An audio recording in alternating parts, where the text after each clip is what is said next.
Meditation for Liberating the Mind.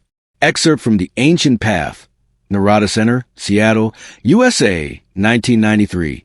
To control, shape, and liberate the mind, Buddhism offers two types of meditation. In one approach, the meditator gathers the mind to a single point and binds it firmly to that point for an extended period to develop tranquility and peace. The Pali term for this meditation is Samatha Vipassana, a method of cultivating the mind to make it calm. We call this Tranquility Meditation, Concentration Meditation, or Calm Meditation. The other type is Vipassana, Insight Meditation, also known as Contemplation Meditation or Wisdom Meditation, which directs a concentrated mind to examine life to realize the true nature of all phenomena. Venerable Payadasa explains as follows. The term Vipassana, 6 plus Passana, in one variant, means seeing in an extraordinary way, seeing differently from the ordinary way, derived from two components. Passaddhi, meaning to see, and 6, implying something special beyond the ordinary. Thus, Vipassana is seeing beyond what is ordinary. It is insight. This is not a superficial glance. It is not merely looking at the surface or the exterior, but looking deeply into the reality of life. It is through this profound insight, based on a completely tranquil mind, that the practitioner purges all defilements and latent impurities to achieve the ultimate goal, nibbana. Insight meditation, Vipassana Bhavana is a type of meditation that the Buddha himself discovered, practiced, succeeded in, and transmitted, which had never existed before and is not found outside of Buddhism. Tranquility meditation, for example, the meditator takes the in and out breath as the object, focusing the mind on the point where the incoming and outgoing breath touches. This would be the tip of the nose or the area above the upper lip. After practicing this for some time, the meditator can clearly visualize the sensation of the breath touching that point. This is the agaha nimitta, the perceived image. Without interruption, the meditator continues to focus on this mental image continuously until a conceptualized image, padabhaga nimitta, develops. The difference between the perceived image, agaha nimitta, and the conceptualized image, padabhaga nimitta, is that in the conceptualized image, the image arising from perception is purified, clear, and bright like the moon unobscured by clouds, whereas in perceived image, the image is dim, like the moon seen through a layer of clouds.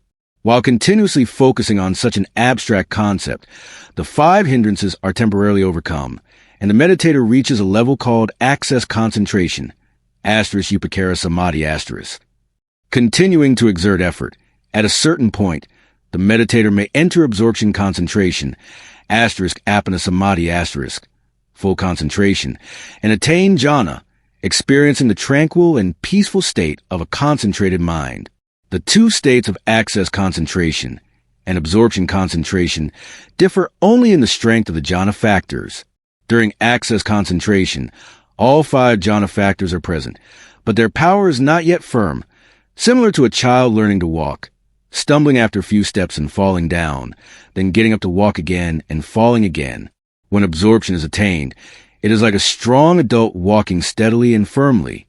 The 5 jhana factors, applied thought, vitakka, sustained thought, vikara, joy, piti, happiness, sukha, and one-pointedness, ekagata, arise powerfully together, constituting what is called jhana, and the 5 hindrances are temporarily subdued. The meditator continues to exert effort and develops the second jhana.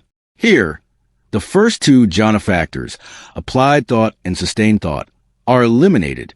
The meditator has become accustomed and no longer needs to go through the stages of applied and sustained thought, but directly enters joy and happiness, then one-pointedness. In the third jhana, the jhana factor of joy is eliminated, leaving only happiness and one-pointedness. Finally, in the fourth jhana, even happiness is absent, leaving only equanimity, upekka, and one-pointedness.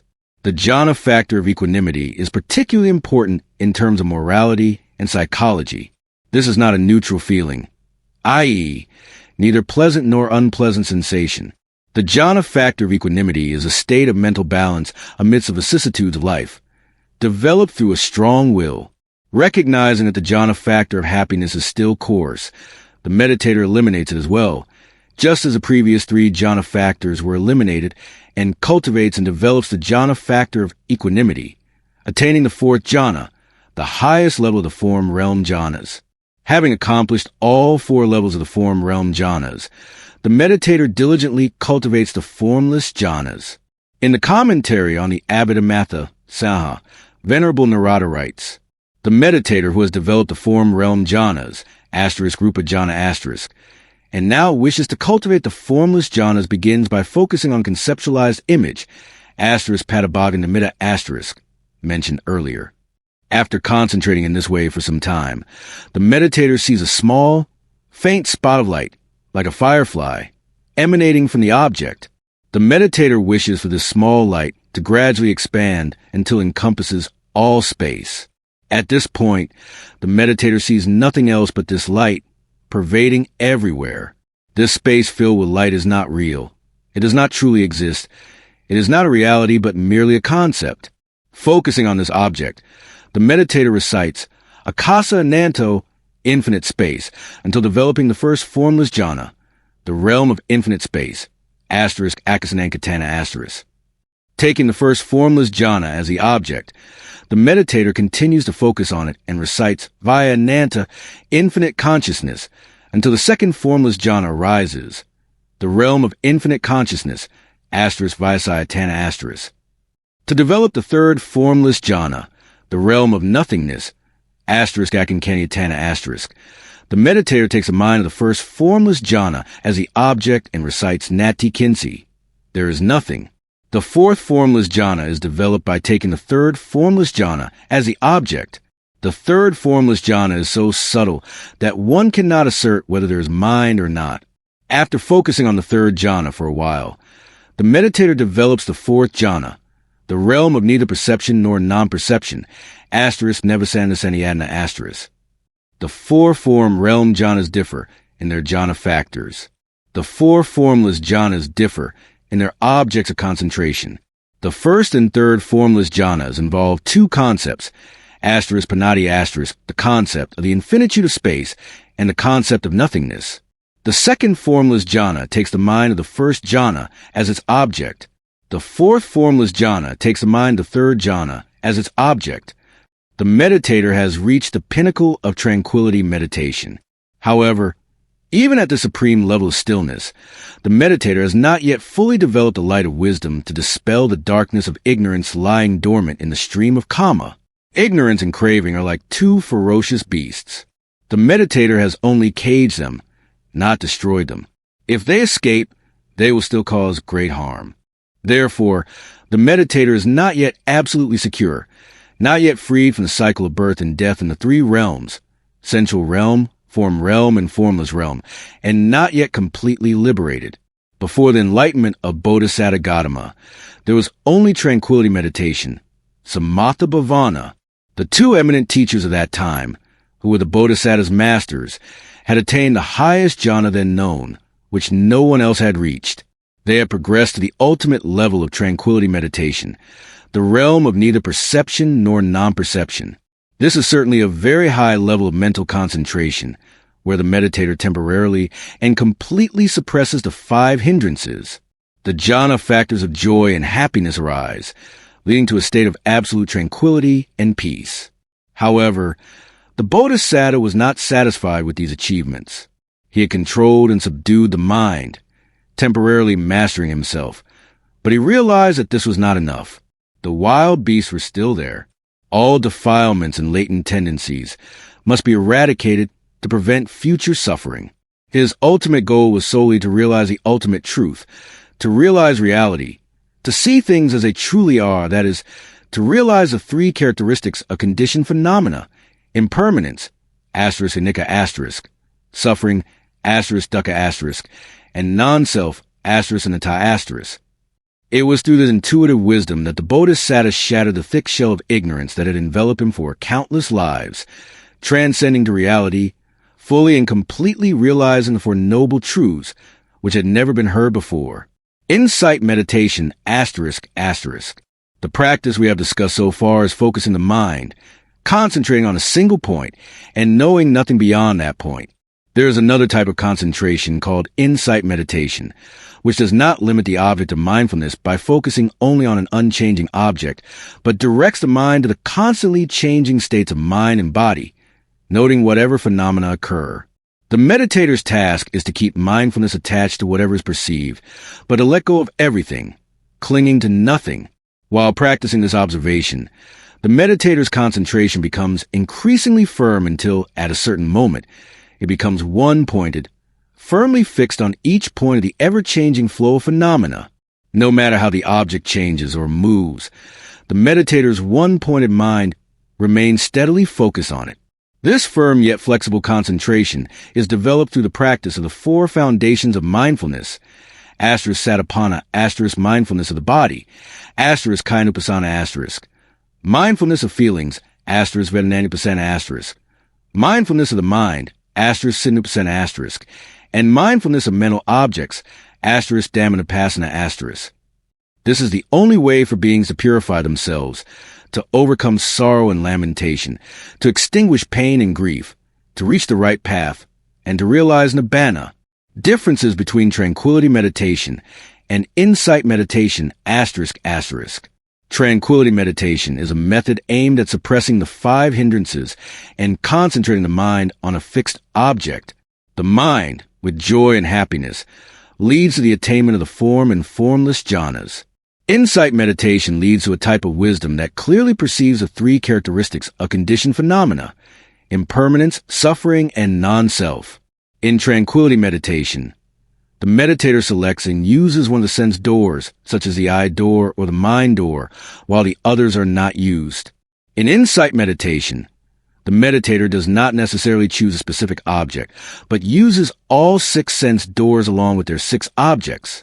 In tranquility meditation, when the meditator selects an object, they contemplate that object until the mind has enough power to suppress the 5 hindrances. The 5 jhana factors gradually become clear, the mind becomes firmly established in the object, and finally, the jhanas are attained. The 5 hindrances are opposed to tranquility meditation because they obstruct the mind from settling, but they are not opposed to insight meditation. Mindfulness of the 5 hindrances, that is, taking the awareness of these mental obstacles as the object of meditation, is part of mindfulness of mental objects. The object of insight meditation is the actual phenomena in the present moment, what is truly happening in the present instant. The object of insight meditation is the 4 foundations of mindfulness. Fabricated objects created by the meditator, such as signs, sensations, or images, cannot be used as objects for insight meditation. They are only used as objects for tranquility meditation. Although tranquility meditation and insight meditation differ, tranquility meditation can serve as a foundation for insight meditation, as in the case of the Buddha.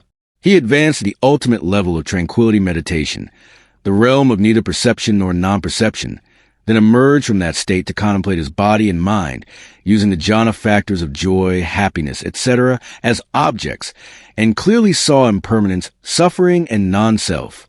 That is, insight meditation, using tranquility meditation as a foundation. One can also directly practice insight meditation without going through tranquility meditation, such as simply contemplating the 4 postures: walking, standing, lying, and sitting. To answer a question about the difference between tranquility meditation and insight meditation, Venerable Ajahn Chah, a renowned meditation master in Thailand, said, "It's easy to understand. Tranquility meditation and insight meditation go together. First, through the practice of focusing the mind on an object, the mind becomes calm and tranquil. The mind is only tranquil while we are sitting in meditation. That is tranquility meditation. This basic concentration will then condition the arising of wisdom, insight. At this level, the mind is always tranquil, whether we're sitting with eyes closed in a secluded place or walking in a bustling street. It is like that. Once a child, now grown up, we are middle-aged. Are the child of the past and the middle-aged person of the present the same? One could say they are the same. Or, from another perspective, they could be seen as 2 different people. Similarly, we can separate tranquility meditation and insight meditation. Don't believe the teacher just by words. Practice, and you will see for yourself. There's no need to do anything special. If you observe carefully, watching how tranquility and wisdom arise, you will understand the truth for yourself. In recent years, people have placed too much emphasis on terminology. They call their practice insight and disparage tranquility meditation. Or they call their meditation tranquility and proudly say that to succeed in insight meditation, one must go through the stage of tranquility meditation. All this talk is madness. Don't bother with it. Just practice simply. You will see for yourself.